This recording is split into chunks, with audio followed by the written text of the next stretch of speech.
They demanded a massive system overhaul, calling it merely a temporary solution that wouldn't affect their long-term plans. The scope was far beyond my contract and pay grade, but I complied out of some misguided sense of professional duty. It felt like building a monument for people who only saw the construction costs. The constant pressure and the condescending tone from management chipped away at my mental state daily. They treated my efforts like charity work, never acknowledging the sheer amount of intellectual capital I was pouring into their failing infrastructure. My internal monologue screamed that they were fundamentally incapable of appreciating true genius. When I finally delivered the product, it didn't just work. It generated colossal revenue streams immediately. Instead of praise or a raise, they offered vague compliments while still treating me like an expensive intern.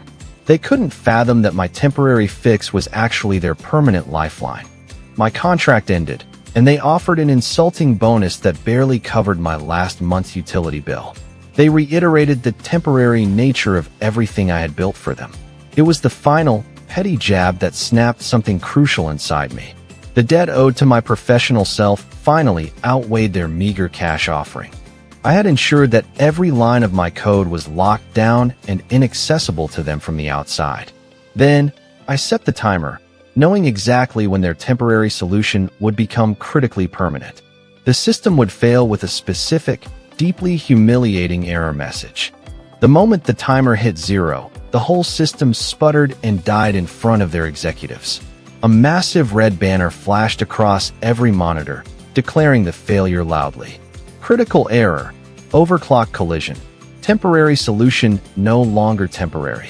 The director finally called me, his voice dripping with panic, desperation, and thinly veiled annoyance. He started the call by repeating the same condescending tone he had used years ago. I could practically hear the entitlement in every syllable of his worried complaint. I maintained perfect composure, feigning deep concern while subtly signaling my unavailability to help them. "I'm fully engaged right now," I stated smoothly, making sure he understood that his problem was not mine. It was a polite dismissal, but one that carried the weight of absolute finality. Weeks later, I heard whispers that they finally implemented their real system after 3 times the time it took me alone. They hired 3 developers and still couldn't replicate my efficiency or quality.